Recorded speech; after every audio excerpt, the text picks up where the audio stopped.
O problema é conceitual. Enquanto que a região não diga em claro e bom som, chega de guerra, os judeus têm direitos legítimos. A palavra legitimidade é muito importante aqui. Os judeus têm direitos legítimos à autodeterminação em parte da região. Eles têm direito a um Estado judeu em parte da região. Enquanto que a parte conceitual do entendimento dessa afirmação não for resolvida, não tem solução. Porque a solução, ela parte do princípio que os judeus têm legitimidade de ter um Estado naquela região. Aconteceu muitas coisas erradas dos dois lados, muita gente expulsa dos dois lados, mas a gente tem que entender que a gente não vai conseguir consertar o que aconteceu lá atrás. Sim. E a gente tem que olhar para frente. Os palestinos não vão para nenhum lugar, os judeus e Israel não vão para nenhum lugar. Israel é um país estabelecido, com uma economia de quase $500 bilhão, uma potência militar não por vontade, e sim por necessidade. Não há nenhum orgulho e nenhum... Sim. Assim, o exército ele existe porque sem ele o país não existiria. É muito simples. Se o Hamas abaixar as armas em Gaza, tem paz no dia seguinte. Vai abaixar. Se o Israel baixar as armas, não tem Israel no dia seguinte. Mas isso não é uma frase de efeito jargão. É verdade. Se não existisse um exército de Israel, o que impediria o Hamas de invadir o território israelense com soldados além de mísseis?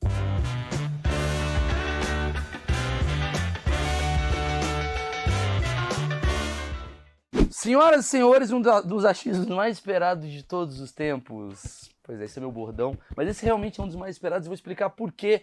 Primeiramente, Marcão, tudo bem? Tranquilo? Tudo bem. Tudo bem? Tá bem? Beleza. Tudo Seguinte, bem?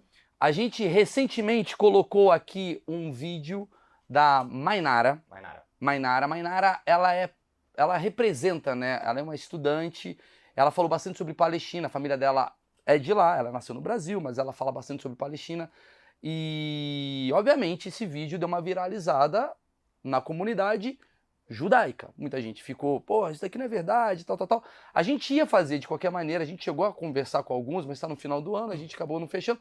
Vamos estender, em vez de estender, vamos já adiantar esse que papo. a gente sempre tem essa ideia, né? De ouvir os dois lados, porque a gente é burro, a gente não sabe de nada. O meu objetivo é colocar dois juntos. Aí eu quero ver se... Maurício... Mas não é Nando Moura e João o Zezinho lá brigando pra dar audiência. É uma coisa bacana. Quem sabe um dia a gente faça isso. E aí, eu trouxe aqui um dos maiores especialistas no assunto, cientista político, André. André tá indo pra Jovem Pan agora, né? Eu vi que você tava indo, André Lage. Comentar Oriente Médio na Jovem Pan. Comentar Oriente Médio. Tranquilinho, né? Tranquilinho. Tranquilo, né? Um trabalho tá pacífico. De boa. E o André, cara, foi muito generoso em ceder o espaço dele, estamos aqui pra falar. E, cara, lembrando, quem tá assistindo isso daqui, a minha função não vai ser de contestar, bater boca. Aqui é um lugar onde a minha ignorância vai prevalecer. É um assunto que eu sou bem ignorante, assim como todos os outros que passam aqui pelo achismo. Então eu estou representando não só a você, como o Marcão, que é o mais ignorante de todos os diretores do país. Exatamente. Dito isso, corretamente. André, você é um cara que... você é judeu, obviamente. Você nasceu no Brasil. Sim. Tá. A gente pode falar um pouco sobre Israel também e sobre o povo judeu. A Mainara, ela veio aqui e, obviamente, eu recebi algumas mensagens. Muitas pessoas pedindo para te chamar. A maioria das pessoas chama o André para fazer, né, o contraponto e tal. E muito na questão que eu acho que ficou meio mal compreendido, vamos dizer assim, o termo, tô tentando aqui meio... que sobre a questão geopolítica da coisa, porque ela falou que a Palestina, na verdade, tem esse fato, né? Não sei nem esse fato, mas tem essa questão toda que o povo palestino, ele é o oprimido e o povo judeu, ele é o opressor. O que a Mainara falou, basicamente? Que acabou a Segunda Guerra Mundial, chegou ali, depois de um tratado, jogaram a Palestina, falou assim, o pessoal da Palestina vai ter que dividir o espaço com o novo Estado que surgia, que é o Estado de Israel, porque foi decidido isso. E ok, mas aí a coisa começou a ficar complicada, e os vizinhos não gostavam, aí começou a ter bomba e até hoje a gente vive esse caos. Eu queria ouvir a sua versão, como é que é a versão judaica dessa história toda, para quem sabe no futuro a gente botar os dois aqui pra gente entender. E se eu fizer isso, eu canto We Are The World.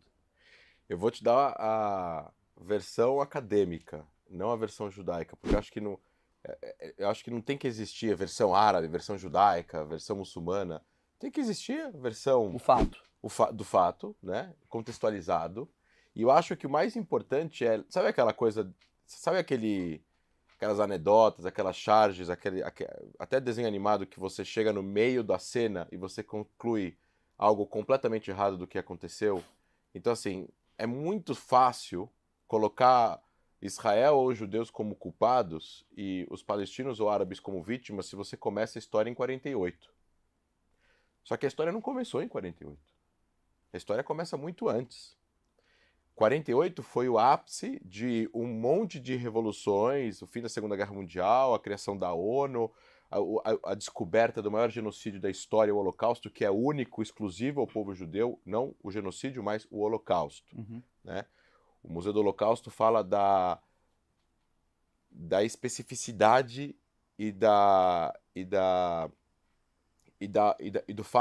do fator único do Holocausto, da forma como foi feita, etc e tal, o sistema industrial de morte através de câmaras de gás com o povo judeu. E aí você tem um monte de coisas acrescidas a isso. Agora, a história não começa em 48. É muito fácil falar, eles chegaram, judeus da Europa, numa região onde já existia um país, expulsaram as pessoas e fundaram o país. Então, por isso que eu falo, isso é uma versão. Mas essa versão, qualquer pessoa em sã consciência vai ficar do lado do expulso. Sim. Mas não foi isso que aconteceu. Não foi dessa forma, não foi dessa maneira. Aquela região é uma região que nunca teve um Estado nacional, naquela época, até que eu estou falando até aquela época, chamado Palestina, e nem um Estado nacional chamado Israel. Agora, se você voltar para trás na história, você não pode decidir parar, sabe aquele quando você joga stop, M, vou parar em M, não vou até Z. Não, você tem que ir até Z. Para você chegar na história, você tem que ir até Z. Se você entender profundamente o que aconteceu na região, não adianta você, por uma questão que convém à pessoa que está explicando, para proteger um ponto de vista, escolher o ano que ela vai começar a história. Ou você conta tudo ou você não conta nada. Ela chegou até a falar, né, do imperador, ela chegou a comentar um Ela negócio. comentou, mas tu deve estar falando de algo mais atrás ainda, né? Gente, eu tô falando o seguinte, aquela região foi uma região primeiro que a humanidade, Sim, pelo que se acho tem que esse é o lugar. conhecimento, nasce na África, falam que o primeiro homem veio da Etiópia, né, o homem eretus, né? E você tem também a região do Levante, né? A região do Levante, que até então era uma região que era entre o mar Mediterrâneo e a Ásia, que a Ásia Menor, por exemplo, a região onde as pessoas chegavam de barco. Você tem que imaginar que não tinha avião, não tinha carro, não tinha trem, não tinha nada, então as pessoas viviam na costa, né? Porque era de onde as pessoas chegavam com as embarcações. Então, eventualmente andando ou peregrinando ou com embarcações, elas chegavam naquela região. Então, assim, os judeus são descendentes de uma região chamada Judéia. E Judéia é hoje o sul da Cisjordânia. Os judeus viviam naquela região, tiveram reinados naquela região, e eu não estou agora trazendo uma justificativa bíblica para algo histórico, porque a gente tem que enxergar a história de forma Geopolítica. clínica e geopolítica. Então, assim, não estou trazendo dogmas ou fé nem nada disso. Mas aquela região foi conquistada por impérios, a gente aprende na escola isso. Você tem o Império Romano, você tem o Império Grego, você tem o Império Mameluco, você tem o Império Persa, você tem o Império Árabe. Então, assim, opa, chegamos no Império Árabe. O que significa império? Seria um monte de gente que concentrava espaço, exército e recursos, que ao expandir a sua ideologia ou a sua forma de cultura e viver, ou a sua religião, ou o seu politeísmo, eles adoravam imagens e tal, mas os impérios tinham uma característica muito parecida uns dos outros, que era conquistar territórios, converter as pessoas que estavam nesse território para viverem dentro do seu império, aceitarem o imperador como imperador, pagar os devidos impostos, e esse império crescia e ficava mais poderoso. Assim foi o Império Grego, o Império Romano e o Império Árabe. Sim. E o Império Árabe, quando ele foi conquistando regiões, ele foi conquistando e ele conquistou Jerusalém, dos romanos, que por sua vez tinham conquistado dos judeus 1000 anos antes. Foi a destruição do templo, etc, etc. Então, o que eu estou querendo dizer com isso? Dizer que Jesus era palestino é uma tentativa de tentar manipular a história para tentar fazer com que um leigo fale, nossa, é verdade, se Jesus é palestino, então a Palestina existia há 2000 anos. Não é verdade isso. Mas a questão de Jesus ser palestino ou ser judeu, você acha que esse é o grande epicentro Não, desse conflito? não. O que Não, a gente- sim, porque assim, muita gente fala, né? É daqui, é dali. o que eu tô querendo dizer é que assim, você tem como proteger um ponto de vista Entendi. palestino, Uma narrativa. você tem como proteger o direito do povo palestino, você tem como proteger a dignidade que os palestinos têm que receber, sem precisar falar que Jesus era palestino, porque isso não é verdade. Jesus era judeu, ele rezava no templo em Jerusalém, aquela região estava na mão dos judeus, romanos, e os romanos perdem a paciência com os judeus, destroem o templo e expulsam todo mundo. A história de Massada, a história de Jerusalém, a história de outras cidades que teve fuga de judeus, até que os judeus, muitos ficaram lá e muitos fugiram, seria o segundo exílio judaico. Tá. O primeiro 700 anos antes e o segundo em 70 depois de Cristo. O que eu quero dizer com isso é, quando a expansão desses impérios começa a chegar, assim como o Império Romano, o Império Grego, você tem o Império Árabe começa a se expandir, e é por isso que hoje em dia nós temos países como o Marrocos, onde é um país africano, no norte da África, de língua árabe, de cultura árabe, que fala árabe na ponta mais ocidental que tem da África, e você tem muçulmanos na Indonésia e na Malásia. A gente está falando de quase 3/4 do planeta de distância, Por e você conta tem- daquele passado. por conta de expansão da religião islâmica, assim como a religião cristã foi uma religião expansionista que na sua época foi conquistando territórios e convertendo as pessoas. Sim. E isso foi o que aconteceu nessa região, que é uma pequena região do Levante, que é o Mar Mediterrâneo. A questão é que lá surgiu o judaísmo, lá surgiu o cristianismo, então aquilo se tornou muito importante também para o Islã como a religião monoteísta, a última religião monoteísta a surgir na Terra. Então, trazendo um pouco a história um pouco mais para cá, que você está respondendo a sua pergunta, os judeus, como estavam espalhados ao redor do mundo na sua diáspora, foram expulsos de diversas regiões ao longo dos últimos 2000 anos. Mas as mais notórias são a Inquisição, que a Espanha e Portugal expulsam os judeus, e a Segunda Guerra Mundial, com a perseguição aos judeus. Antes de você continuar, desculpa te interromper. Por que os judeus sempre foram expulsos? Por que teve essa questão sempre forte com esse povo, com essa cultura? Eu acho que os judeus não são os exclusivos que foram expulsos, mas os judeus talvez são os únicos que sobreviveram todas as expulsões. Você deve ter tido há 1000 anos, há 1500 anos, outros povos que a gente não tem conhecimento, que devem ter sido expulsos também. E nunca mais conseguiram se reerguer. Exato. E aí Então você diz que é um povo resiliente. Exato. O que acontece é assim, o judeu, antes de ser religião, ele era um povo, o povo hebreu. Os judeus são descendentes do povo hebreu. A Páscoa judaica, Pessah, que é a saída do Egito, história de Moisés e tudo mais, aquilo antecede a religião judaica, antecede o Monte Sinai, antecede os 10 mandamentos, antecede a Bíblia, Sim. propriamente dita. As pessoas adoravam bezerros de ouro. E mesmo assim, os judeus sentam na mesa todo começo de ano, em abril, março, e lembram a saída do Egito quando eles foram escravos. Há 2500 anos atrás, mais ou menos. 500, 700 anos antes de Cristo. Então, assim, os judeus, eles viviam com uma série de regras específicas, foram criadas, ou pela crença bíblica, ou pelos ortodoxos e religiosos, tinham que se limitar a comer e casar entre si, trabalhar entre si, aprender diversas habilidades para poder sobreviver, e isso fazia com que eles vivessem juntos, em guetos, separados, eventualmente excluídos, e até mesmo com desconfiança do resto das pessoas que viviam em volta deles. Quase como uma tribo, né? Exato. Então, os judeus serviam como bode expiatório. Tinha peste, tinha crise econômica, tinha doença. Lembrando que a expectativa de vida naquela época era 30 e 40 anos. Já estava morto. Então, mano. assim, Caralho. as pessoas conseguiam jogar culpa nos judeus de uma forma um pouco mais lógica e racional, porque eles viam que os judeus viviam de forma separada e eventualmente viviam melhor. E não é que viviam melhor porque os judeus são melhores. Os judeus não eram melhores nem piores, os judeus eram diferentes. Eram sociáveis. Amozós. A sociedade, então, sociáveis não. Eu acho que tem aquela coisa do tipo assim, é uma sociedade paralela. Exato.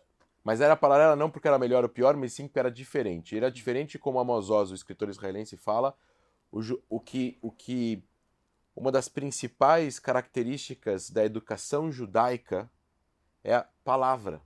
São as palavras, é a leitura. É numa época onde, há 2000 anos atrás, ninguém sabia ler e escrever, mas os judeus que escreveram o Velho Testamento, a Torá, escreveram aquilo e os filhos precisavam saber ler e escrever para fazer a primeira comunhão. Porque para você fazer o Bar Mitzvah com 13 anos, você precisava ler uma parte da Torá, do Velho Testamento, uma parte, um pequeno versículo. Então você precisava saber ler o hebraico, o aramaico, enfim, naquela época. Então a gente está falando de uma época há 1500, 2000 anos, e ninguém sabia ler e escrever, os judeus sabiam ler e escrever. E isso acabou... Por isso que a cultura deles passa tão forte de um para outro, porque o boca a boca sempre se perde, né? Sim, exatamente. Olha que interessante isso que Né? você falou, porque exatamente, você sabe ler em... Eu sei ler especificamente porque eu morei em Israel, mas assim... Sim, mas o ortodoxo, ele acaba sendo... Não, o que eu tô querendo dizer é assim, antes da educação que nós conhecemos em escolas, onde as pessoas sabem ler e escrever e fazer conta e tal, não sei o quê. Agora, a sociedade, ela é uma sociedade em transição, sempre. Sim. A gente vive num sistema que tem 250 anos. País, Estado-nação, onde o Estado é responsável primordialmente pela sua segurança, alguns estados saúde e educação, e outros estados, inclusive, algumas coisas mais. Mas esse é o que a família provia há 1000 anos atrás, hoje o Estado provê. Segurança, saúde, educação. Há 1000 anos atrás, o Estado não existia. Existiam reinados, mas o reinado não era responsável pela sua segurança. Então, quem era responsável pela sua segurança? Era a família. A sua família. E a sua família estendida, o seu bairro, os seus tios, os amigos dos seus tios, os seus vizinhos, a comunidade. Então, você ficava doente, quem cuidava de você? A senhora médica do bairro que ficava colocando palha na cabeça, molhada, Será que é por trazer isso... os remédios de vó. Talvez seja isso, assim, uma coisa que eu observo. Eu tenho muitos grandes amigos meus judeus. Inclusive, um dos meus melhores é o Daniel Zuckerman.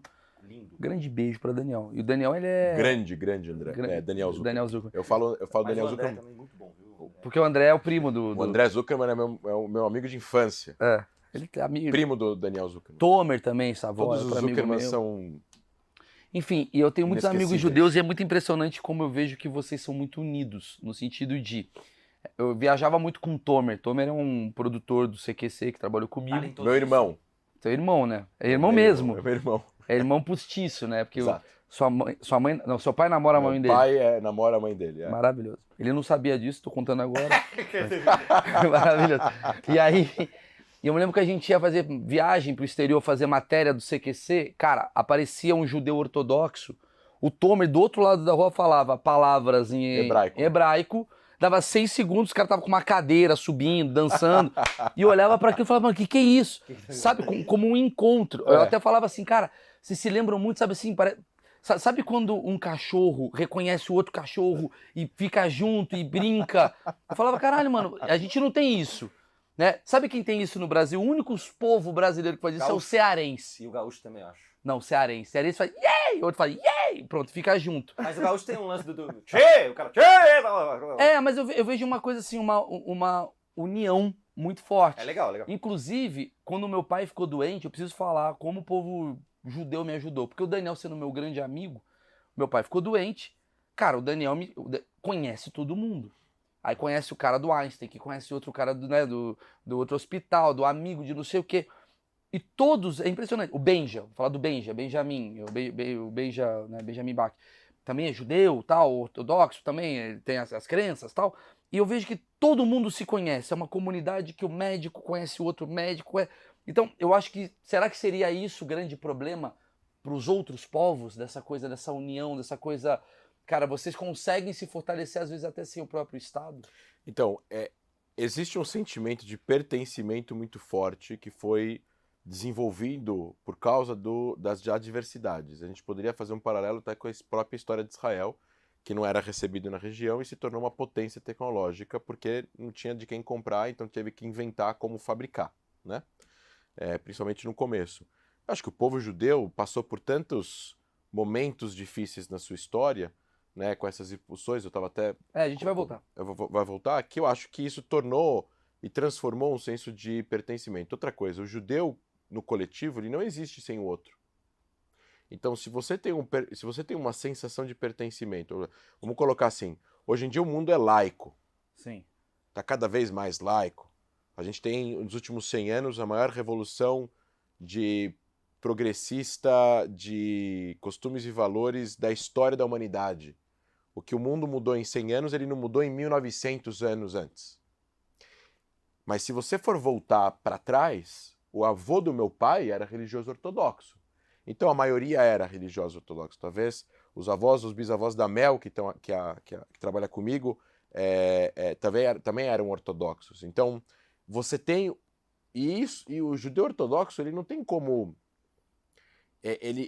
depois da Revolução Industrial, onde você teve que trabalhar metade do tempo, estudar metade do tempo, mas os judeus antigamente, o que eles faziam? Os judeus estudavam e viviam das suas afazeres. Depois da Revolução Industrial, os judeus passam, a parte dos judeus vão precisar trabalhar, a parte dos judeus vão continuar estudando a Torá, ou vão continuar sendo religiosos ortodoxos, então um vai ter que bancar o outro, e aí começa a se criar esse senso de um trabalha e paga por aquele que estuda, porque o que estuda não está produzindo nada, etc. e tal. Depois você tem o iluminismo europeu, mais propriamente dito, o pós-revolução francesa, o sentimento de pertencimento a algo maior que você. Então você tem a sua família, mas você tem o Estado. O que significa ser francês? República, né? Sim. Três Então, poderes. mas isso é algo que vai entrar dentro da sociedade. E aí o judeu na França, ou o judeu na Inglaterra, ou o judeu na Alemanha, ou na Áustria, ou no Império Austro-Húngaro, fala, peraí, eu sou judeu, mas eu quero me sentir parte disso também. Também quero ir para o exército francês, contribuir na guerra. Também quero aprender a tocar violino ou piano para ser um alemão completo, etc. e tal. Esse surgimento dessa cultura mais nacional, de nação, o judeu quer fazer parte. Só que o judeu não é visto pelo outro como verdadeiramente alemão, ou verdadeiramente francês, ou verdadeiramente húngaro ou austríaco, porque ele não é realmente de lá. Ele também veio de lá em algum momento da história, 300 anos antes, 200 anos antes, 400 anos antes. Isso é muito curioso, Isso não é um pouco de xenofobia? É isso que eu ia falar. Não, totalmente. Mas isso faz parte do sentimento mais antigo e mais primordial e básico de antissemitismo, que é o judeu, ele é primeiramente judeu e, portanto, ele é ou ruim ou mal ou tem que ser excluído, para depois eu poder considerar ele igual como francês, alemão e cidadão desses países que estão começando a surgir aqui. E aí que nasce, e aí voltando sem querer para a tua primeira pergunta, e aí que nasce um sentimento de os judeus precisam ter o seu movimento nacional. Porque assim, os judeus se emanciparam. Você tinha judeus na Alemanha, em 1800 e bolinha, que cortaram a barba e se vestiam como alemães ou como franceses e iam para a sociedade trabalhar, estudar e viviam uma vida absolutamente normal fora de casa, sendo que o judaísmo passou a se ficar limitado apenas dentro de casa e mesmo assim eles foram perseguidos. E aí vem a história de Dreyfus, que era o capitão do exército francês, que foi acusado injustamente de traição e foi preso e foi julgado numa ilha deserta 7 anos, sendo que ele era inocente e tinha todo um complô em cima dele só porque ele era judeu. E veio um jornalista austríaco chamado Theodor Herzl, que viu, que foi cobrir e que era judeu e que falou: existe um problema na sociedade francesa, porque mesmo os judeus tendo se emancipado e ficado menos religiosos e participado ativamente da sociedade francesa para tentar contribuir com ela, eles são considerados judeus e não franceses e são perseguidos e eventualmente maltratados e injustiçados por causa disso. Então, não há solução para o antissemitismo a não ser que os judeus possam se autodeterminar em seu Estado livre e soberano. E aí veio toda a história do surgimento do sionismo político. O sionismo político, como nome próprio para o movimento nacional de autodeterminação do povo judeu, ele vai vir em 1800 90 de forma mais organizada, mas esse sentimento de volta a Sião, ou a terra de Israel, é algo intrínseco na cultura e na tradição judaica há mais de 2000 anos, porque os judeus foram expulsos dali. Então, se você for pegar rezas, ou dizeres, ou até mesmo dentro da própria do Velho Testamento, você tem Jerusalém citado mais de 600 vezes. Você tem você tem frases em rezas e até em cantos judaicos que falam Shana Abba Yerushalayim, ano que vem em Jerusalém. Só que esse ano que vem em Jerusalém não é algo que começou há 74 anos atrás, 1948. como você falou, como foi mencionado aqui, como a pergunta foi. É algo que é falado há centenas e centenas de anos. Só que isso não era possível. Aquela região estava dominada então pelo Império Otomano, que não é árabe, são otomanos que vinham na península, na Os Turquia. caras eram fortes, hein? Que eu já li. E eles conquistaram boa parte do mundo, mas antes deles teve o Império Árabe, teve o Império Persa, teve vários impérios aí muçulmanos que dominaram a região. E com isso eles construíram também santuários religiosos em várias regiões, incluindo na região da Terra de Israel. Certo. E posteriormente, com a chegada desse movimento político mais organizado, os judeus começaram a se organizar. Eles criaram um movimento, criaram organizações, começaram a arrecadar dinheiro e começaram a comprar terras na região da Palestina. A região da Palestina era uma região que compunha um território que a gente poderia dizer que hoje em dia seria a Jordânia toda, Israel toda, Gaza, Cisjordânia, uma parte do Líbano, uma parte da Síria. E a palavra Palestina vem de filisteus, filisteus vem do grego, era um grupo de pessoas que vieram da ilha de Creta, 700 anos de Cristo, invadiram o mar invadiram a costa mediterrânea, foram expulsos, eram grandes inimigos dos judeus na época, estou falando de 1700 anos atrás, e os romanos, para poder humilhar os judeus, quando eles destroem o segundo templo, eu não estou dizendo que isso aconteceu, eu estou dizendo que é o que as pessoas acreditam que tenha acontecido, tá?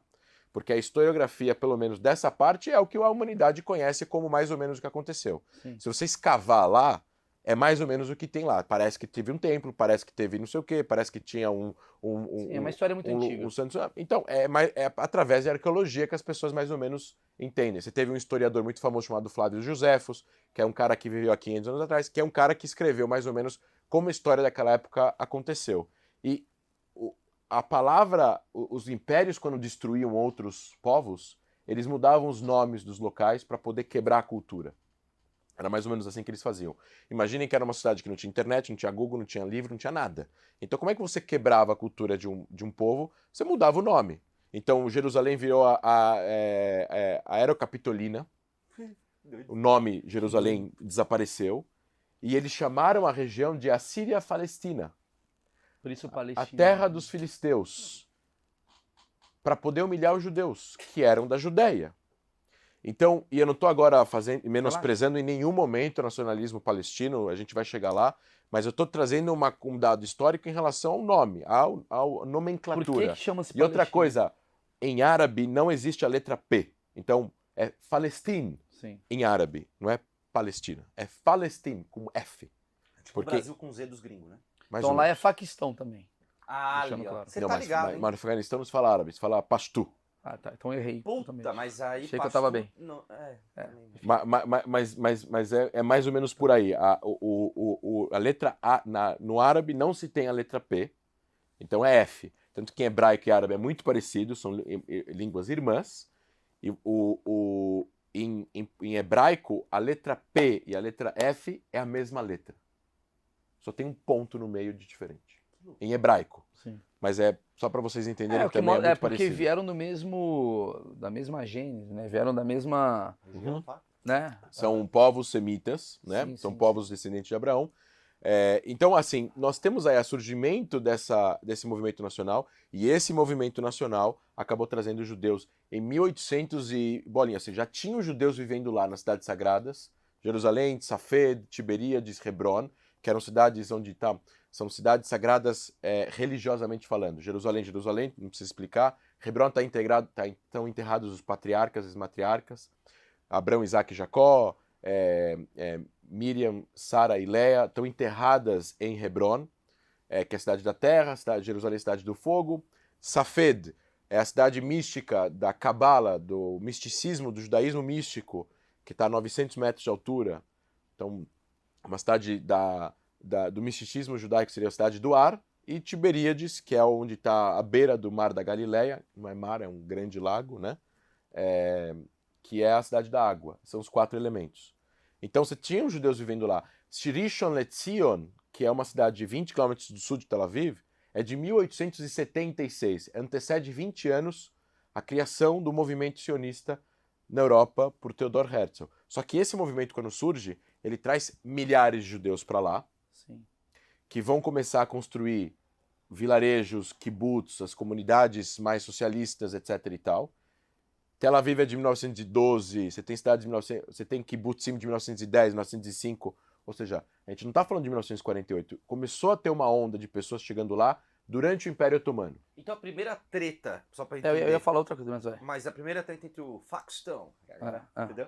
Não é facção, caralho. Não, facção não. É que eu não tenho feito. Palestina. É, Palestina. Isso, não é Faxtão. Mas aí naquela época não é Palestina- Palestina contra Israel. Não É, tem não, nome, não, o nome tá não, burrão, não tem velho. eu nome. quero entender. Eram Tá árabes. burrão, tá burrão. Começou um problema naquela região entre árabes e judeus. Tá. Porque os árabes começam A assim. comprar, né? Os judeus começam a Os comprar. judeus compraram É. 2.500 quilômetros quadrados e a região inteira, se você incluísse Jordânia e Gaza, tem 30 e poucos mil quilômetros quadrados. Não é, é menos de 10%. Não, tudo bem, mas assim, é onde começa uma coisa Mas assim. o que começa a incomodar é que começa a ter um movimento por parte dos judeus, naquela região específica, de um movimento nacional, onde os judeus que viviam no Iraque, porque eles tinham sido expulsos de algum lugar que foram para o Iraque, os judeus que viviam na Líbia, os judeus que viviam no Marrocos, não tinham uma vontade de movimento nacional dentro da região. Eram cidadãos de segunda classe, diga-se de passagem, pagavam impostos por não serem muçulmanos, Sim, sim. mas isso acontecia em todas as terras. É só islâmicas. pra pegar o teu gancho, assim. É muita informação, porque a gente tá falando de, sei lá, 30 mil anos. Sei lá, botei aí um dado muito Com grande. certeza no meio disso aí ele falou as coisas. Não, e ele fala muito bem, o André. Só que assim, meu achismo leva a crer o seguinte. É muito interessante isso, uma coisa que você falou que é. Acho que a pergunta-chave de tudo isso é por que os judeus são tão expulsos. Acho que é a pergunta-chave de todo esse entendimento que estamos chegando. Por quê? O judeu, por ser um povo muito unido e muito baseado na escrita, diferente de outros povos, vê se ele conseguiu fazer com essa resiliência o tempo todo. Porque assim, cara, a gente ama isso, a gente acredita muito nisso, né, na nossa cultura, na nossa história e tal.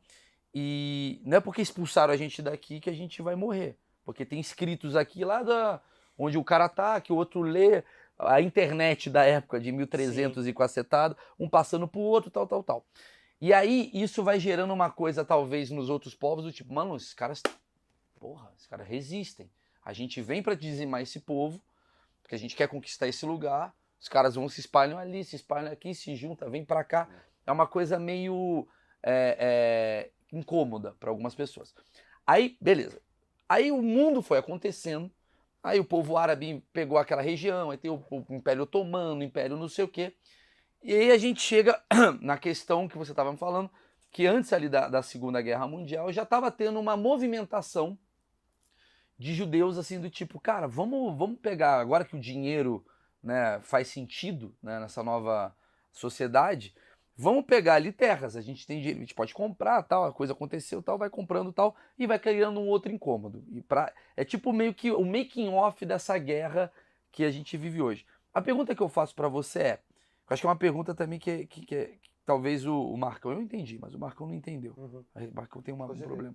Que é o seguinte, por que esse lugar, que é onde estamos aqui no Oriente Médio, que é a tal da Palestina, que a gente falou, da Palestina, porque assim, os judeus eles vieram de vários povos, vários lugares. Por que foi esse o lugar que foi concentrado do tipo assim, esse é o lugar que a gente, se pudesse ter um lugar no mundo, é esse o lugar que a gente escolhe. Por que não, sei lá, na Europa, não, porque esse é o local nativo dos judeus. Ah, tá. Isso que eu queria entender. Os judeus são nativos ou descendentes de nativos dessa região. Entendi. A história judaica, Começa ali. ela se concentra lá. E ela sempre foi uma terra desejada pelos judeus? Óbvio. A ideia... todas as sinagogas do mundo inteiro estão voltadas para Jerusalém. Uhum, Assim como os muçulmanos rezam voltados para Meca. uhum. Sim. Né? Os judeus rezam voltados para Jerusalém. Então, assim, não dá para desjudaizar Jerusalém. Sim. Desjudaizar Jerusalém seria como você desromanizar Roma. É. Não dá. Brasil conquista Roma Ou e você resolve... descaroicar o Rio de Janeiro. Isso é impossível. Gostei disso aí. Isso é impossível. Não é possível. Não dá. Isso é É impossível. impossível. É impossível. Ficaria feio, né? Ficaria feio. Ficaria tá? chato. Os caras Sem graça, né? Os caras de sapatênis no Rio. Ô, meu, que legal o Leblon. Patinete, Não colete. dá, né, meu? Não dá. Faria Não Lima. dá, né? É, Tá Faria Lima o no que- Leblon, dá uma puta Não bola. dá, né? É calor não, pros não caras usar mistura. terno, Traz ó. aquele prédio lá com ele ponto pro Leblon. Não dá. Manuel Carlos desesperado. Como é que eu escrevo novela agora? Não, entendi o ponto. Entendi. Não, Vai ter que mudar o horário da novela. Fudeu tudo. Fudeu, Os caras tomando caipisaquê no boteco. Entendi. A gente faz a piada, mas é pra entender assim, a essência da cultura, ela é tão forte nessa região que não dá pra desjudaizar, que é o que você tá dizendo. Aquela é uma região onde é uma região ancestral, é uma região nativa e tinham judeus. Não é que todo mundo chegou de fora. Você Claro. tem gente local que tem judeus em Jerusalém que 15ª geração, 10ª geração, 12ª Sim. geração viviam lá. Escuta, a gente está falando de uma região onde 1860, Jerusalém era só a cidade velha, que é 1 km². Tinha 10 mil pessoas, 6 mil eram judeus, tinham 2 mil de muçulmanos e 2 mil de árabes cristãos. Acho que 5 ou 6 mil judeus. Cidadezinha Era a maioria pequena. judaica. Cidadezinha pequena, né? Aí veio um cara judeu, Montefiore, que era um cara empresário, e falou: tá tendo muita doença, muito saneamento básico problemático aqui, vamos construir fora os primeiros bairros. E começou a construir fora dos muros de Jerusalém. O primeiro bairro fora dos muros de Jerusalém foi um bairro judaico, Montefiore, no seria a oeste da cidade de Jerusalém, por isso que Jerusalém Ocidental Oriental. E aí começou a ser construído vários bairros em volta de Jerusalém, e obviamente árabes também começaram a construir em volta de Jerusalém, e aí você começa a ter uma expansão em volta da Cidade Velha, de vários bairros em volta da Cidade Velha. Você lembra essa treta que aconteceu em maio com esse bairro, Sheikh Jarrah, de palestinos Vi. talvez sendo tirados das suas casas e tal, não sei o quê? Isso é tão complexo de entender que acho que nenhum jornal no Brasil se deu o trabalho de entrar a fundo nisso, né? Aquele bairro, na verdade, aquele local é um local que chamava Shimon HaTzadik. Shimon é um religioso judeu, Tzadik seria justo, Shimon o Justo. Os judeus compraram aquela região e começaram a construir lá em 1875. Foram lá 10 famílias morar, viveram lá e aquilo começou a crescer mais. Passou-se 70 anos, em 1948, na Guerra Árabe-Israelense, a Jordânia conquista aquele bairro, junto com a Cidade Velha, expulsa os judeus dali, e aí, obviamente, tinham refugiados palestinos que tinham sido expulsos ou fugiram do que se transformou em Israel e a Jordânia colocou eles ali. Só que depois de 19 anos veio a Guerra dos 6 Dias, em 67, e Israel conquistou tudo. A Jordânia entrou na guerra e perdeu o controle de Jerusalém e o controle da Cisjordânia. E aí, aquela região passou a ser controlada por Israel. Então, aquelas pessoas que estavam vivendo sob domínio da Jordânia, numa terra que era de judeus, passaram a viver agora sob soberania de Israel. E aí, as cortes israelenses, Israel como uma democracia bem complexo, burocraticamente falando, do sistema jurídico, possibilitaram que as organizações judaicas ou famílias judaicas que perderam terras para a Jordânia na Guerra de 48 pudessem entrar na justiça e tentar reaver as terras que agora estavam sob soberania de Israel. E aí veio organizações judaicas um pouco mais à direita, de colonos, que queriam fazer com que os judeus voltassem a viver nesse bairro. Só que esse bairro agora tem outro nome. Ele não chama mais Shimon HaTzadik, ele chama Sheikh Jarrah. Sheikh Jarrah é o nome do médico de Saladino. Saladino é o nome do grande conquistador árabe que conquistou Jerusalém e aquela região 1000 anos antes. Puta, então pros Então, caras é horrível isso. Então, assim, é todo um monte de simbolismos, né? Caraca, velho. Pô, a gente não tá falando de qualquer pessoa, a gente tá falando de Saladino, o cara que conquistou aquele negócio, conquistou Jerusalém, trouxe o Islã para lá no final das contas. E assim, tem uma história riquíssima, tem filmes. Você tá mostrando através Um choque de coisas. dos Eu fatos entendo, que você falou. Você tá falando assim pra mim o seguinte, Maurício, não começa em 1948. Começa lá atrás. Isso. E aí tivemos uma guerra, que foi a Segunda Guerra Mundial, que foi a... Eu já voltaria para a Primeira Guerra. Primeira Guerra, desculpa. Eu voltaria para a Primeira Guerra, porque assim, a Primeira Guerra, o Império Otomano acaba. Sim. E aí vem os vencedores da Primeira Guerra Mundial, que foram os ingleses e os franceses. Os russos estavam lá ocupados com a Revolução Soviética. Sim. E vieram dividir a região. Agora, o que acontece? Os ingleses, eles prometeram coisas diferentes para os povos da região. Eu só queria te interromper para falar um negócio. É muito importante isso, falar que foi dividida essa região na Primeira Guerra, certo?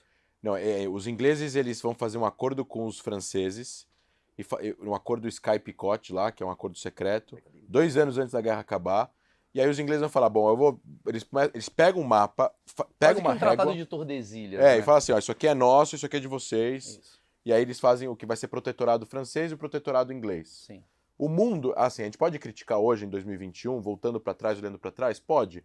Só que a gente, ao mesmo tempo, a gente tem que saber que hoje em dia a gente tem muito mais informação e muito mais conhecimento e a gente sabe das consequências. É que naquela época o mundo funcionava daquele jeito. Era dos fortes. As pessoas faziam... Os impérios, os países que ganhavam, eles faziam desse jeito. Então, assim, os ingleses e os franceses ferraram com o mundo, para não falar outra palavra, ferraram. Não deu certo muita coisa que eles fizeram, mas muita coisa que eles fizeram não deram certo. Talvez agora eles estão conseguindo consertar a própria história e muita coisa, mas assim, eles fizeram muita coisa ruim.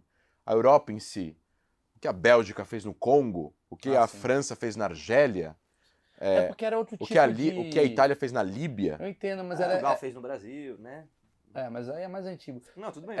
O que era... Mas eu entendo isso daí que você está querendo dizer, porque era um outro tipo de soberania, era outro tipo de A cabeça. régua era diferente. A régua era diferente.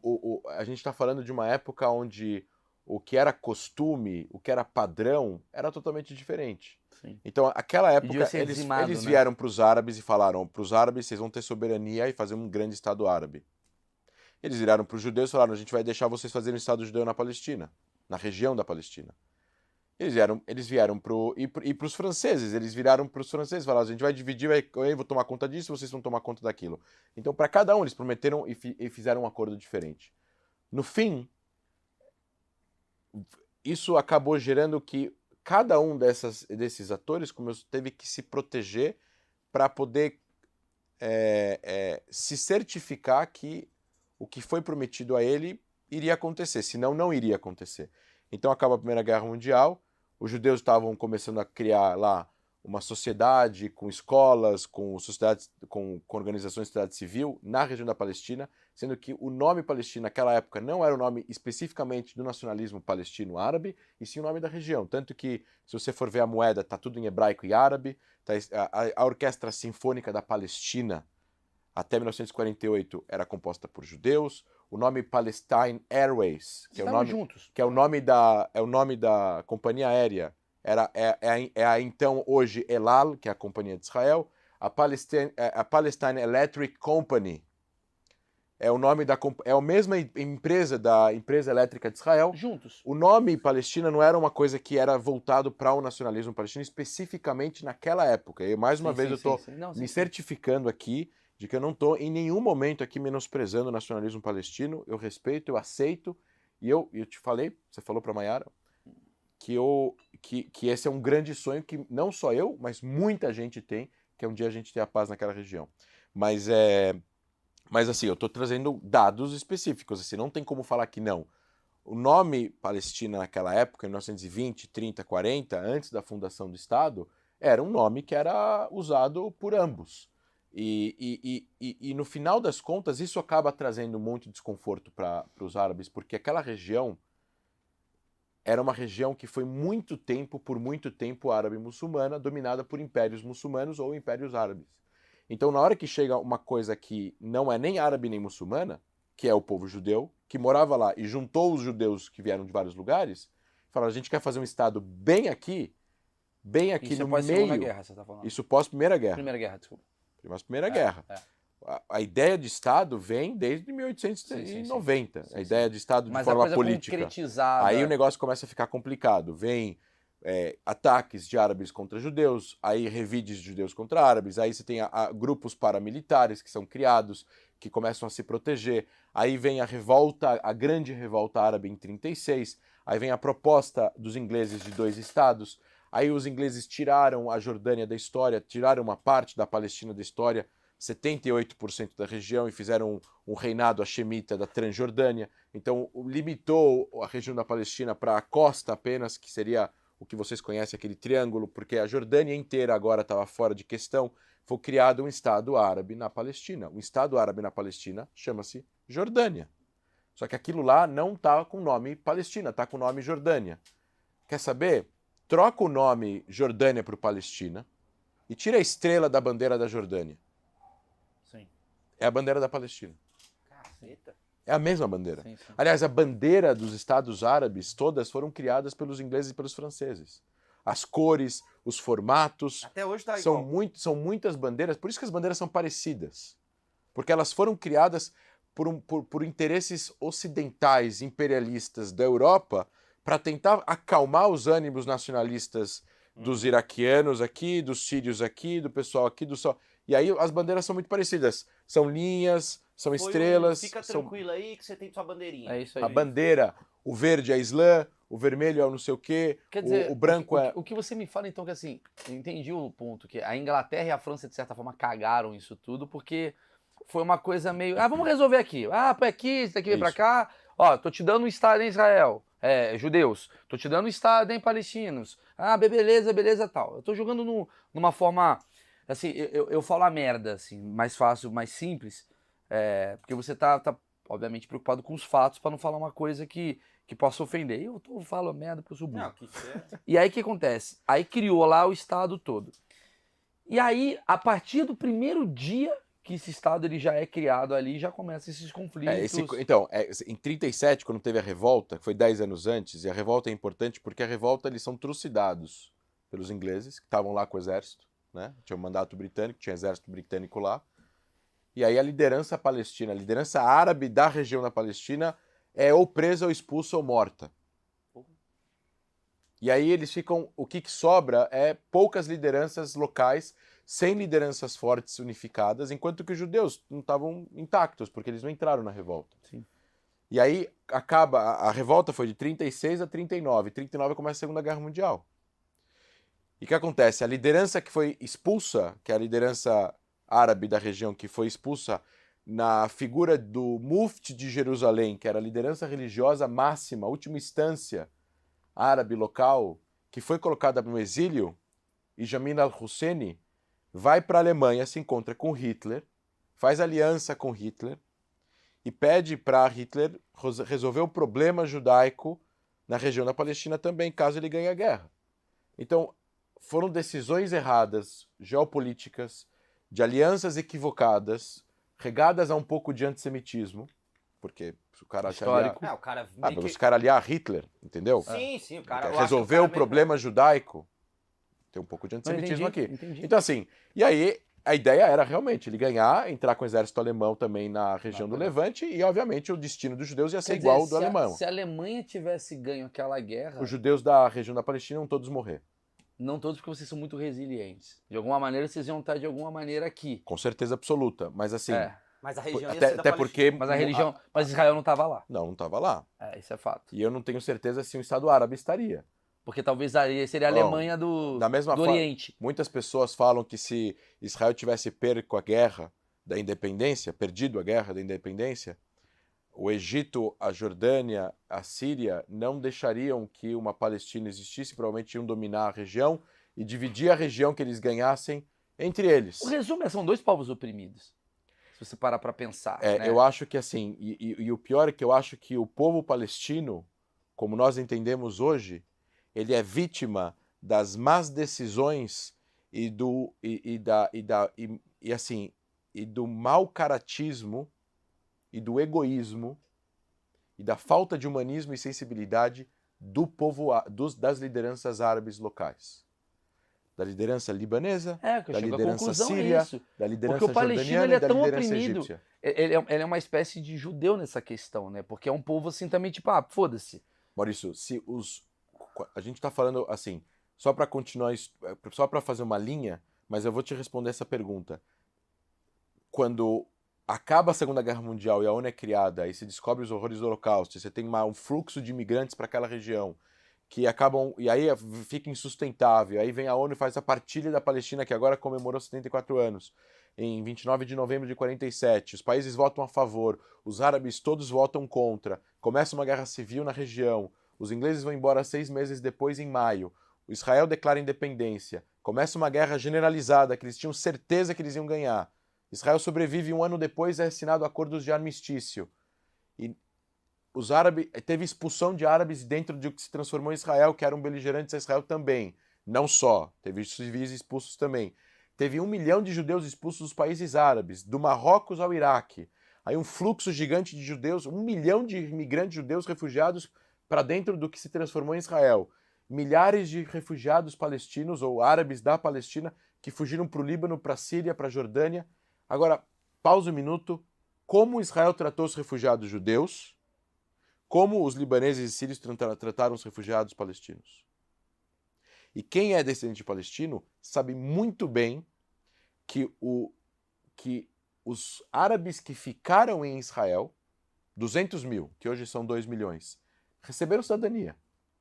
Olha como moram os árabes em Israel e olha como moram os refugiados palestinos no Líbano, em campos de concentração, em campos de campos de refugiados, não campos de concentração, em campos de refugiados, cercados por muros, sem direitos de estudar direito, engenharia, nada. Eles estão dentro de um país árabe, que eles poderiam ter sido ajudados. E ninguém está falando para eles perderem a identidade palestina, mas eles não têm cidadania, eles não têm direito a voto, eles não têm direito a comprar terreno, eles não podem estudar engenharia, direito, medicina. Eles são oprimidos dentro do Líbano. Resumindo, você está falando então assim, que a treta, né? A gente usa treta, mas a confusão entre Palestina e Israel tem a ver com os árabes em volta. Também, Claro, óbvio, é um óbvio, povo óbvio, oprimido. óbvio. Os dois são Eu só tô povos querendo oprimidos. deixar numa- Os dois são povos oprimidos, pelo que a gente está vendo aqui, da história. Né? E vítimas de impérios e de países interesseiros na região. E aí eu te pergunto. E quando acaba a guerra da independência, e você tem a faixa de Gaza dominada pelo Egito e a Cisjordânia dominada pela Jordânia, eu me pergunto por que esses países árabes não fundaram um Estado da Palestina nessas duas regiões. Por que eles não fundaram? Porque naquela época esse não era o interesse nem das lideranças e nem do povo. Eu ia te fazer essa pergunta. É- Qual a sua solução que você O vê? problema é conceitual, Maurício. O problema é conceitual. Enquanto que a região não diga em claro e bom som, chega de guerra, os judeus têm direitos legítimos. A palavra legitimidade é muito importante aqui. Os judeus têm direitos legítimos à autodeterminação em parte da região. Eles têm direito a um Estado judeu em parte da região. Enquanto que a parte conceitual do entendimento dessa afirmação não for resolvida, não tem solução. Porque a solução, ela parte do princípio que os judeus têm legitimidade de ter um Estado naquela região. Aconteceu muitas coisas erradas dos dois lados, muita gente expulsa dos dois lados, mas a gente tem que entender que a gente não vai conseguir consertar o que aconteceu lá atrás. Sim. E a gente tem que olhar para frente. Os palestinos não vão para nenhum lugar. Os judeus e Israel não vão para nenhum lugar. Israel é um país estabelecido, com uma economia de quase $500 bilhão, uma potência militar não por vontade, e sim por necessidade. Não há nenhum orgulho e nenhum... Sim. Assim, o exército ele existe porque sem ele o país não existiria. É muito simples. Se o Hamas abaixar as armas em Gaza, tem paz no dia seguinte. Vai abaixar. Se o Israel baixar as armas, não tem Israel no dia seguinte. Mas isso não é uma frase de efeito jargão. É verdade. Se não existisse um exército de Israel, o que impediria o Hamas de invadir o território israelense com soldados além de mísseis. Mas isso que eu queria saber, o objetivo pela qual a Palestina briga com Israel, Israel briga com a Palestina, é basicamente pela posse do território. Mas aí chegamos à conclusão de... Eu tô entendendo o caminho que você tá falando. O ideal seria, cara, bicho, vou fazer de uma forma bem tosca pra gente falar com, tipo, os Marcão da vida. Tá bom. Que é o seguinte, cagaram. Puta que pariu, que cagada em 1900, na Primeira Guerra Mundial. 1920 ali, na região ali, né? 36 você falou, né? Não, 36 foi a revolta. Foi ali em 1920 ali, né? A Primeira Guerra 14 a 18, Isso. revolta 36, fundação de Israel 48. Vamos botar 17, pronto. Você diz 17, Uma média. alguém Uma chega média. uma média. Puta, Israel, ó, o inglês tava de saco cheio, o francês de saco cheio, porra, não aguento mais guerra, quero comer, porra, fundir, vamos sair aqui, beleza, ó, aqui é Israel, aqui é a Palestina e tal. E aí, obviamente, criou-se um conflito. O palestino, pelo que eu vejo, ele tá tretando com o Israel, falando, maluco, essa porra era minha. E o Israel tá assim, maluco, não era sua, lá atrás era meu. Não, mas não vale. Porque essa Maluco, esse bagulho é a base da minha religião. é a base da minha religião. Não, lá não vale, vale só a partir daqui. Vale só a partir daqui. Não, mas peraí. Não, eu tenho um escrito de 1632 que fala que isso daqui era meu. É uma guerra de... A gente tem narrativas. que se concentrar no seguinte. A frase, aquilo era meu, aquilo era seu, a gente tem que fazer uma divisão. O que é propriedade aberta? O que é terras abertas? É verdade, Que lógico. pertenciam a impérios ou Concordo. ao poder soberano. E o que é território privado? Então, se você tem territórios privados árabes e judaicos. Sempre teve. Sim. Depois você tem de quem tem a posse ou a soberania do território que não tem dono, certo? Que é o território aberto. E aí você teve otomanos, britânicos e posteriormente aí a fundação de Israel. O território aberto de Gaza e da Cisjordânia passou a ser do Egito e da Jordânia, que não se preocuparam durante 20 anos em fazer um Estado para os palestinos. Depois Israel conquista tudo na Guerra dos 6 Dias. E posteriormente Israel começa a devolver territórios ou ceder territórios em troca de paz. Era uma equação que Israel criou e falou, land for peace. Você quer a terra, assina a paz aqui. Porque Israel sempre teve uma estratégia de ser reconhecido pela região e poder viver em paz naquela região. E aí você tem, Israel fica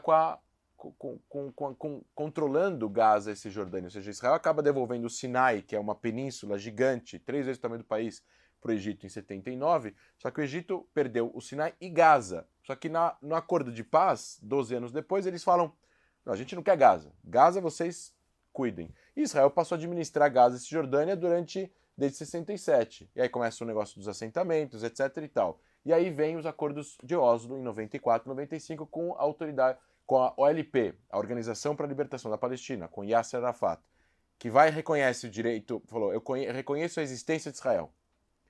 Aí Israel fala, tá bom, eu quero que você reconheça, aí vem os palestinos e falam, eu quero que você reconheça Jerusalém Oriental como capital da Palestina. Aí Israel fala, não, isso a gente deixa para depois. Aí Israel vem e fala, eu quero que vocês reconheçam a legitimidade da existência de Israel. Os palestinos falam, não, isso depois. E aí deixam vários temas difíceis para depois. Então o que se assina em 94, 95? Reconhecimento. O princípio. Você existe, eu existo. Eu tenho direito à legitimidade de existência, isso a gente resolve depois. Mas por enquanto eu reconheço que você existe. E quando foi esse depois? Esse depois nunca aconteceu. Pois é. A gente estava falando de um acordo interino de 6 anos, que ia acabar em 2000 e 2001. Aí Rabin é assassinado por um judeu extremista, que é o primeiro-ministro de Israel. Aí vem um governo de direita e depois volta para um governo de esquerda de Israel. O primeiro-ministro de Israel ele é assassinado por um judeu extremista, que era contra os acordos de paz. Ah, ele era porrada. Ele não queria que isso acontecesse. Não. Ele não queria que a paz fosse assinada. Existia muita violência naquela época, Porque tem isso muitos também. atentados. André, assim, isso é muito importante a gente falar também. É muito importante falar também. Porque assim, pelo que eu vejo, assim, você é um cara diplomático, né? Você é um cara que tá aqui. Igual a Mainara. Ela tem uma diplomacia. Embora, tipo, vocês não concordem, eu não duvido que vocês consigam se abraçar e bater um papo. Eu acredito até nisso. E a gente vai promover, talvez, isso em breve. É teu sonho, né, irmão? É meu sonho. Ele só fala Mas- disso aí, velho. Nós vamos fazer os Quando caras... quando a gente conversou no café, a gente falou sobre isso, eu falei, vamos fazer uma coisa que nunca foi feito no YouTube do Brasil.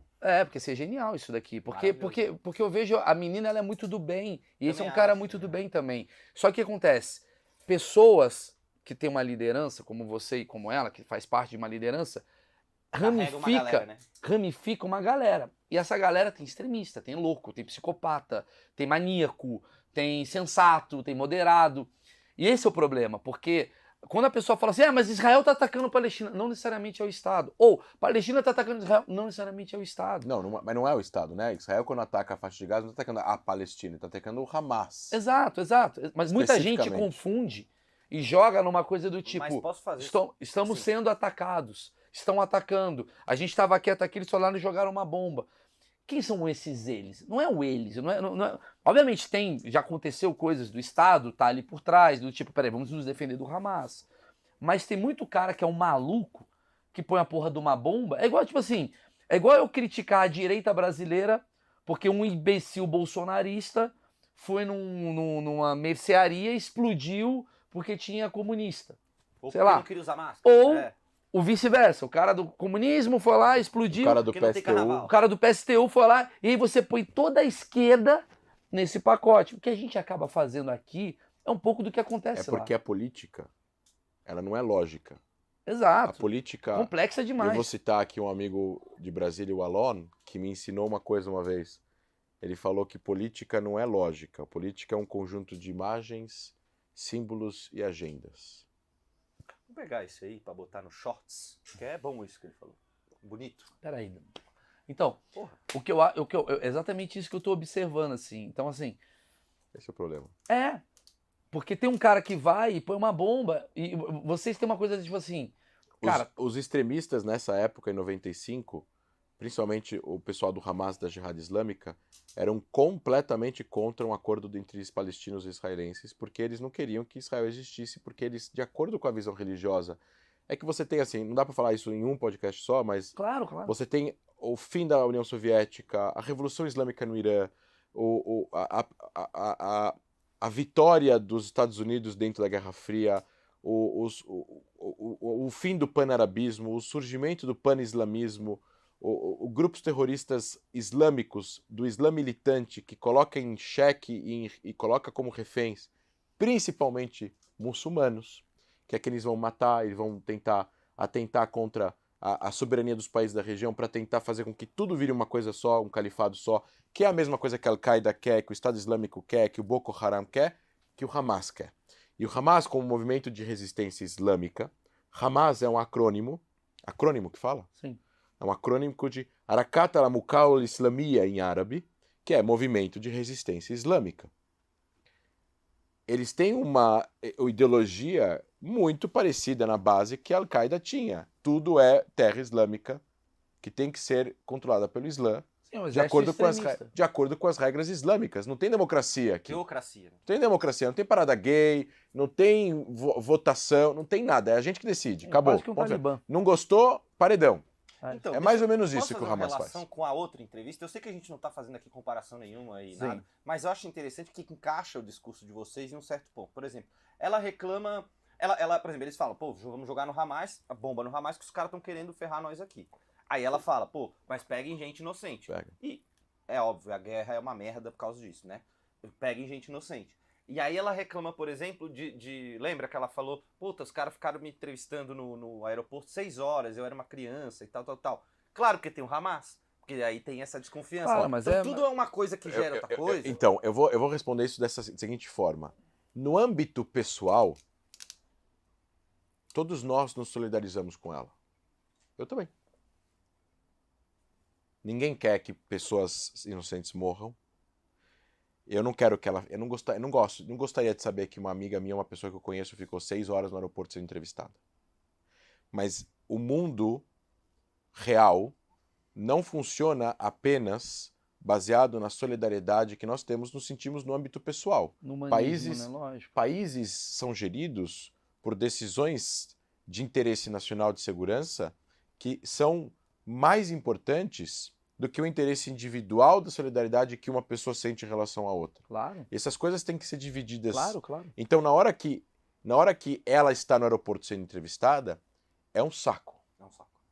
Mas ela talvez tenha que entender, e eu não duvido que ela, eu duvido que ela não entenda, que eles não fazem isso por diversão, porque quem está entrevistando talvez não tenha saco também de entrevistar todo dia alguém durante 6 horas. Cara, dá pra entender, bicho. Eles estão fazendo isso porque já teve vários atentados lá. O Imagina. primeiro sequestro de avião foi lá, o segundo sequestro de avião também foi lá. Aviões foram sequestrados e levados para lá 2, 3 vezes na década de 70, na década de 80. Quando ninguém fazia fila e raio-x em aeroporto nenhum no mundo, lá tinha raio-x e O extremismo gera o então, preconceito. não tem muito o que Essa é fazer. a grande Ferra com a verdade. galera. E sobre civis morrer, eu digo assim, não tem nenhuma força aérea no mundo que faz mais para evitar que civis do outro lado não morram e não sejam atingidos. E eu não estou falando algo que eu escutei, eu estou falando que é algo que eu vi. Eu fui da inteligência da Força Aérea de Israel por 2 anos. E eu trabalhei, durante a guerra de 2012, eu salvei vida de palestinos para eles não morrerem em ataques como efeito colateral, porque eles estavam perto de onde o Hamas estava jogando foguetes, ou porque o Hamas estava jogando foguetes que desgovernadamente caíam dentro da faixa de Gaza, não conseguiam passar a fronteira e os estilhaços desses foguetes matavam crianças palestinas também. André, Eu tenho amigos meus que salvaram palestinos que estavam com o peito aberto de foguetes do Hamas. E soldados de Israel arriscaram a vida para salvar crianças palestinas dentro da faixa de Gaza sob fogo do Hamas, que estava atirando neles, sabendo que eles iam salvar a vida de palestinos na casa do lado. Ou seja, é muito paradoxal o que eu estou falando. claro. É muito paradoxal. E isso não sai em nenhum lugar. Não, aqui no Brasil chega só aquelas imagens horríveis que a gente vê. Sai as bombas. Mas é óbvio que, assim, do lado dela, eu entendo assim, você está falando de um grupo de pessoas que tem foguetes e que são 50 mil homens armados em Gaza, que pegaram uma região com 2 milhões de habitantes baixo reféns, e do outro lado, um dos exércitos mais fortes do mundo. Só que eu vou contar um segredo. A quantidade de força física, força de fogo que Israel usa numa guerra contra o Hamas é 10%, 8% do que Israel tem. Porque não dá para usar e porque não se deve usar tudo a força que tem para uma guerra pontual contra o Hamas na faixa de Gaza, porque não é uma guerra total. Eu acho que o grande lance também é a questão de... É muito difícil avaliar a guerra, tanto que você vai ver os Estados Unidos perdeu para Vietnã uma guerra... Terreno, Quer dizer, eles dizem que eles ganham, né? Mas assim, é perdido por conta de terreno. E tem outra coisa também. Vocês têm um exército de inteligência e tem um cara aqui que põe uma bomba e não tem um princípio para criança no meio de uma parada. Entendeu? Porque culturalmente vai para outros lados tal. Cara, a conclusão que eu chego. Diga. Não, ele fala assim: o sonho, você falou assim, esse pós nunca chegou. Tentou-se chegar em 2000, tentou-se Eu chegar ia falar essa pergunta. tentou-se chegar em 2008, com o primeiro-ministro Olmert, que ofereceu 100% da região, não sei o quê, só que assim, sempre travava em alguma coisa. E essa trava, sempre do lado palestino era recebida, eles falavam não, e não tinha contraproposta. Então assim, eu quero comprar um prédio, quero comprar uma casa, te ofereço X, você fala não, X não. Mas você não me devolve uma contraproposta? Ó, por X menos Y, por X mais Y, sim.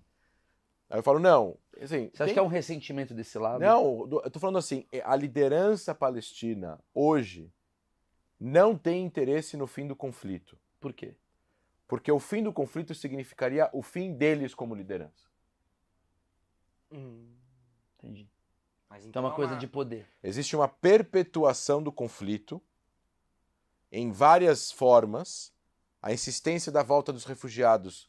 Não existe volta de refugiados. Na história da humanidade não existe direito do retorno. A resolução 94 da ONU, que muitas pessoas, ativistas anti-Israel, vou colocar assim, fala, elas estão lendo uma parte. Mais uma vez, aquele negócio do... Eu vou pegar o que interessa para mim para o argumento. Se você pegar a resolução 94 da ONU, de 1950, não está escrito que os refugiados têm direito de retorno.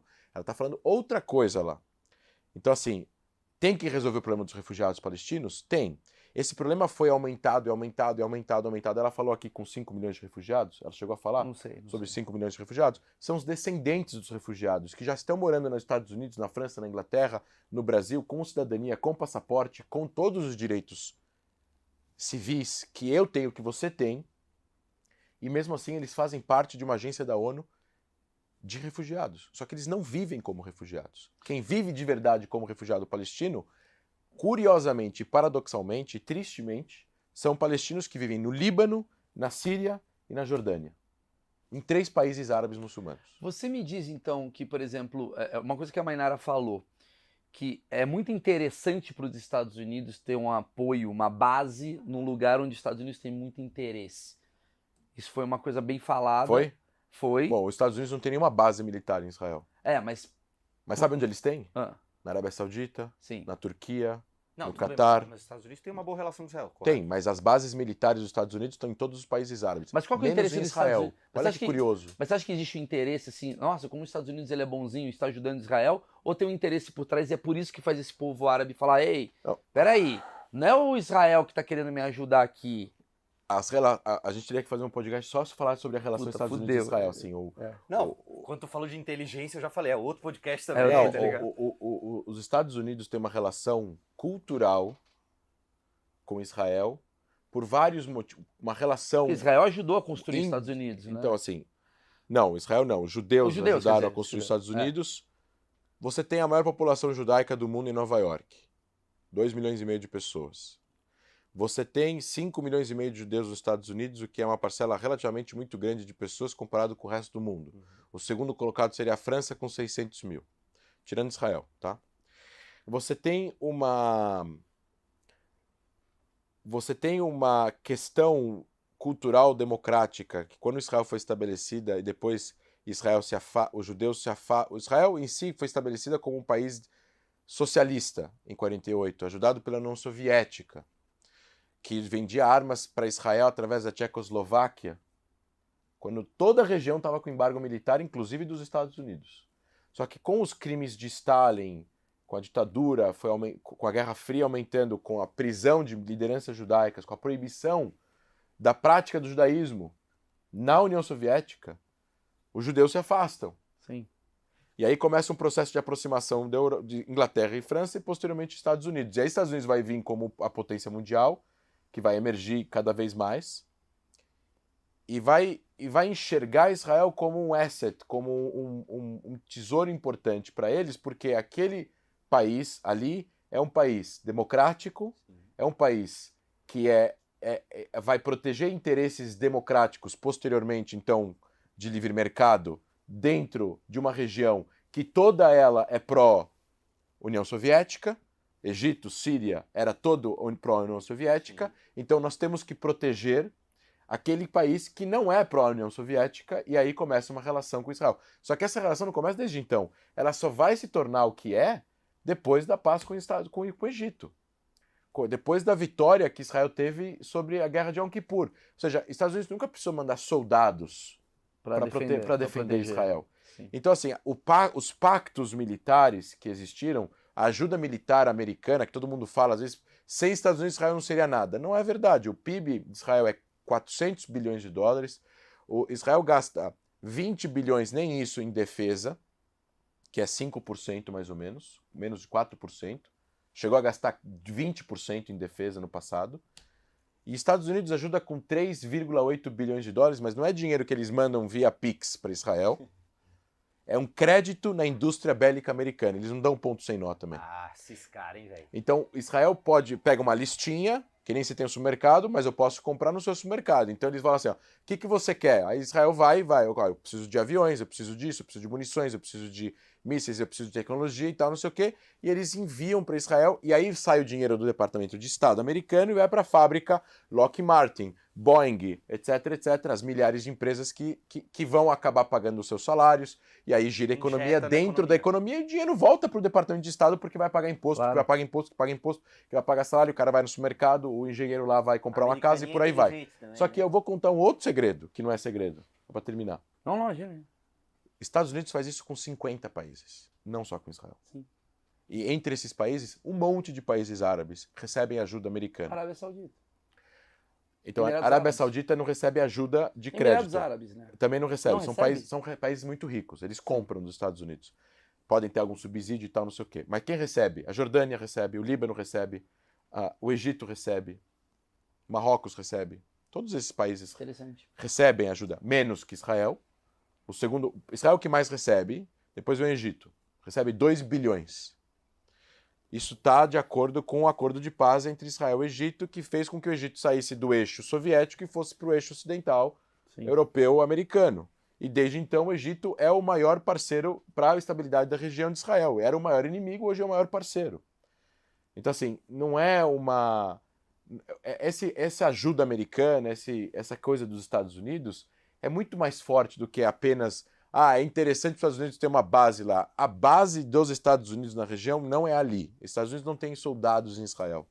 Os soldados americanos estão na Arábia Saudita, no Catar, nos Emirados Árabes. É um interesse cultural, você diria? É um interesse estratégico de valores. Meio que... De valores, porque assim, é muita coisa junta. É uma questão cultural, é uma justiça histórica. Estados Unidos, no final das contas, vão vencer a Segunda Guerra Mundial, vai ser descoberto os horrores do Holocausto, tem 6 milhões de judeus que moram nos Estados Unidos, é muita coisa junto. Relação, né? Sim, sim. A fundação dos Estados Unidos lá atrás eram pessoas bastante cristãs no sentido de redenção com a ida dos judeus para Israel, tem toda uma questão religiosa lá atrás. Tem bairros imensos, né, judaicos ali, né, na região ali do Brooklyn, né, tem um... Sim, não, a maior concentração. É a maior concentração. A cidade com mais quantidade de judeus é Nova York. Os barbudinhos São os ortodoxos. Deixa eu só Sim, só claro. fazer, Marcão, a sua interrupção hoje está absurdamente passando do limite. Mas assim... É a função dele, né? Não é. Era outra. Eu sou metido, velho. Não, mas assim, vamos lá.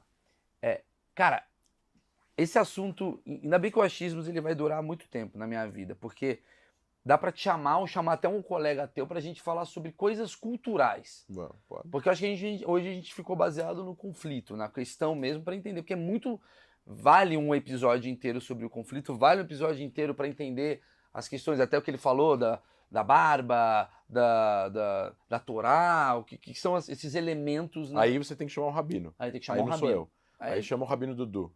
Rabino Dudu foi citado aqui. Já foi? Rabino Dudu. Foi citado. E aí a gente vai trazer um rabino, vai entender... Ou o Rabino Sani também. O Rabino Sani também foi citado, não foi? Também foi citado. A gente fez Grande um show Sani. com ele uma vez. O Sani é sensacional. Eu e o Zuckerman. Eu estudei com ele na escola. Eu e o Zuckerman, o André, Aí. estudamos com o Sani. Aí, ó, todos os caras... O Sani era um peste, ele driblava a professora com estojo. Judeu é Maravilhoso. aquele cara assim, você não é o filho do fulano, que é filha do ciclano? Mais ou menos É um isso. interiorano, né? E aí, só pra resumir essa questão, obviamente, resumindo pra caramba, primeiramente, cara, aula. Tem um livro aqui muito legal que você me trouxe, que eu faço questão, que é assim, A Indústria de Mentiras, a mídia, academia e o conflito árabe-israelense de Ben Dror Yemini, tá certo? Tá aqui, ó, quem quiser se inteirar, eu vou ler muito... do título, querido? Eu vou ler muito isso daqui, porque eu acho que é o primeiro caso de fake news, né, essa treta toda, porque tudo narrativa, você... Posso? Pode, Eu queria, se você me permitir, por favor. Posso ler um negócio? Pode, lógico. Posso ler um negócio para as pessoas? Bora, manda lá. Porque assim, esse livro aqui, por que eu te trouxe? Ele pode talvez ter um nome um pouco forte, pode talvez ser um pouco agressivo, mas não é um livro que traz nenhum tipo de negacionismo à existência ao outro. O Ben Dror é um cara que é a favor da paz, a favor de 2 estados, é um jornalista muito respeitado, um professor acadêmico. E assim, o que ele fez de pesquisa em 600 páginas é para mostrar como parte da mídia e parte da academia transformaram um conflito num fla-flu, num certo e errado, num oprimidos e opressores, de um jeito que parece insolúvel. Mas não é que a gente assim. está vivendo um pouco agora aqui, né? Então ele fala o seguinte: costuma-se dizer que o impasse israelo-palestino está no epicentro de conflito no mundo árabe e muçulmano e também atiça as chamas da fúria nas comunidades muçulmanas ao redor do mundo, galvanizando o terrorismo global. Quando questionado por Jon Stewart sobre os reais motivos dos assassinatos dos cartunistas e editores do seminário satírico francês Charles Hebdo em 2015, as primeiras palavras de Jimmy Carter, ex-presidente dos Estados Unidos, foram: bem, uma das origens para isso é o problema palestino. Olha o absurdo. Ele falou isso, como se tivesse alguma coisa a ver. Não foram Não há como negar que o conflito árabe-israelense causou muito sofrimento a ambos os lados, inclusive entre os árabes palestinos que foram deslocados ou perderam suas vidas. Não há dúvidas de que a experiência de ser desenraizado, de ser refugiado de uma catástrofe, a Nakba, é a experiência formativa do conflito do ponto de vista palestino. E aqui com respeito a Mainara, desculpa. O sionismo também é um produto de muitos séculos de exílio e perseguição judaica, de falta de moradia, de pogroms e, de última análise, de genocídio. Mas quando as narrativas subjetivas se chocam de forma irreconciliável, é imperativo que as pessoas comuns, nós aqui, que desejam ver a paz, mantenham o controle dos fatos históricos objetivos. Israel nunca realizou um genocídio, nem em intenção, nem de fato. O número de baixas do conflito árabe-israelense em geral e do israelense-palestino especificamente está entre os mais baixos da história desses conflitos. Israel nunca instituiu o apartheid e nada desse tipo jamais existiu. Evidências do apartheid, entre aspas, é o principal produto da propagação de mentiras. A indústria de mentira criou uma das maiores fraudes das últimas décadas. Uma fraude de proporções históricas até mesmo épicas. No entanto, a fraude não foi criada por propagandistas profissionais. O que é estarrecedor é que não se origina de pessoas comuns, mas de membros da academia, da mídia e de organizações de direitos humanos. Muitos deles são pessoas decentes e bem-intencionadas que querem um mundo melhor, mas isso não diminui a gravidade da fraude, só aumenta a nossa necessidade, nossa dificuldade em lidar com ela. Tô acabando.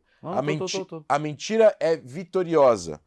Essa fraude faz as pessoas acreditarem que o Estado de Israel é um dos países mais perigosos para a paz mundial, segundo as pesquisas de opinião em todo o mundo. A grande fraude do Ocidente, consagrada não apenas no jornalismo e na academia, mas também em importantes instituições globais, como o Conselho de Direitos Humanos da ONU, que, a propósito, 1/3 é países ditatoriais que fazem parte do Conselho de Direitos Humanos da ONU. Tipo, o Irã é presidente da Comissão de Mulher do Conselho de Direitos Humanos da ONU. Para por aqui já, né? Opera em conjunto numa campanha paralela de incitação e inimizade contra judeus e Israel no mundo muçulmano. Assim como uma coalizão de forças emergiu, uma coalizão aterrorizante e perigosa que não tem relação com os direitos humanos e nenhuma relação com Tikkun Olam, que em hebraico é consertar o mundo.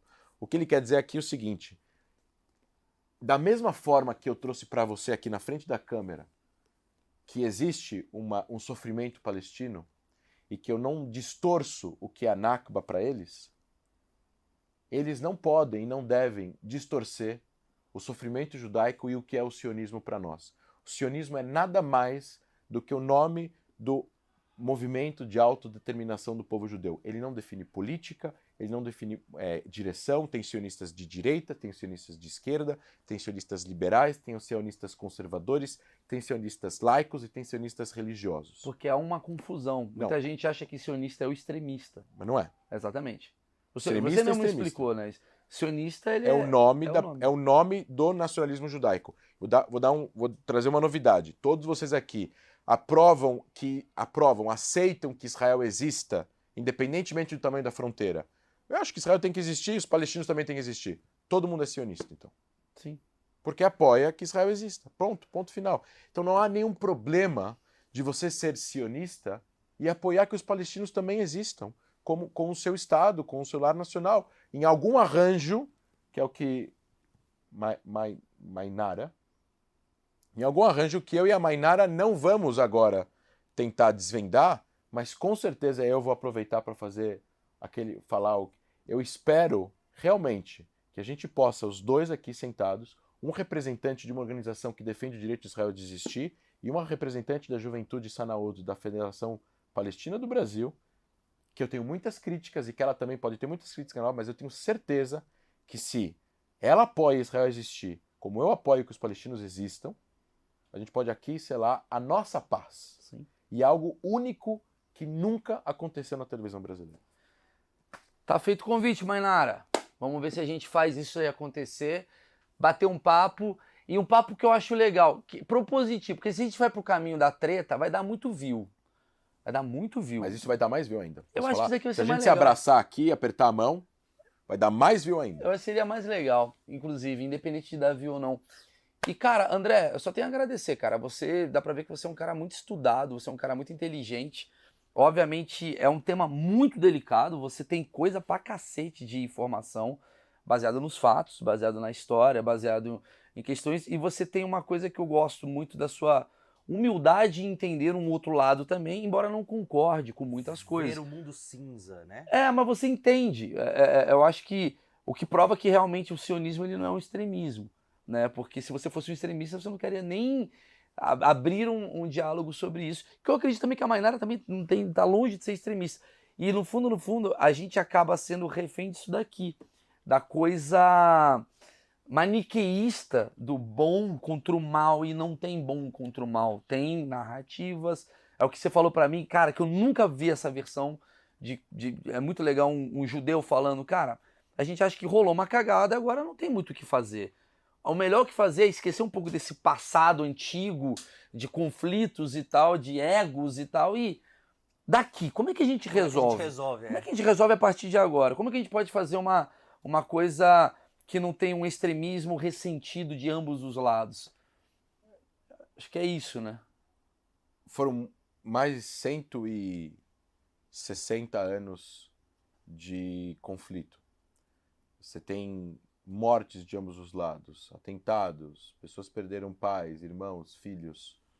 Eu não espero que a gente tenha uma relação que nem Israel tem com os Emirados Árabes, que nunca lutaram uma guerra e nunca ninguém morreu de ambos os lados, lutando entre eles. Então é aceitável que exista um problema e que exista uma frieza dentro dessa relação. Ao mesmo tempo, a gente tem que olhar para frente, para as próximas gerações. A gente vai educar os nossos filhos para serem ressentidos, ou a gente vai educar os nossos filhos para amarem os seus vizinhos e brincarem com eles e fazerem negócios com eles. Então acho que é isso. Eu não espero que ela morra de amores pelo sionismo, mas eu espero que ela entenda que o sionismo não é aquilo que estão dizendo. E que ela não fale para os outros brasileiros, que não tem nada a ver com história, que sionismo seria uma forma radical de nacionalismo, porque não é. É apenas o nome próprio de um nacionalismo, como o nacionalismo norueguês, brasileiro, argentino, e saudita e jordaniano, não importa. A gente não precisa morrer de amores, mas a gente precisa só aceitar que nenhum dos dois vai embora. Então a gente vai precisar chegar num acordo para que os dois possam existir. E aceitando que os dois têm direito de existir e legitimidade de existir, a gente resolve a parte conceitual. Resolveu a parte conceitual, vai restar a parte técnica. E a parte técnica deixa para eles resolverem lá, porque a gente mora aqui. Exatamente. Maravilhoso, cara. É o máximo que a gente pode fazer. Sensacional, André. Obrigado. Ó, as redes sociais, você gostou do papo do André. André, que já é muito querido e conhecido aí na comunidade, tá aqui na própria descrição do vídeo. Eu só tenho a agradecer, especialmente também agradecer o cônsul, cara, que chegou, o Raf, né? Raf Erdlich. Eu não consigo falar. Eu tenho meu A garganta dele tem umas a garganta dele são boas. Queria agradecer ele, que fez, de certa forma, essa aproximação. E é muito legal, cara. Eu acho que isso que o achismo nos traz, assim, que a gente consegue dar um microfone para ouvir versões. E isso que é o importante. Cada um tem a sua versão e, no fundo, a gente chega à conclusão que é a mesma ideologia, que é todo mundo quer uma paz. Todo mundo quer seu cantinho pra se chamar de meu. Todo mundo quer ficar de boa, cara, mas as pessoas elas não sabem como fazer isso. Aí eu termino com uma frase em hebraico, uma parte de uma música israelense, Veyaseh Shalom Aleinu Ve'al Kulam, e que façamos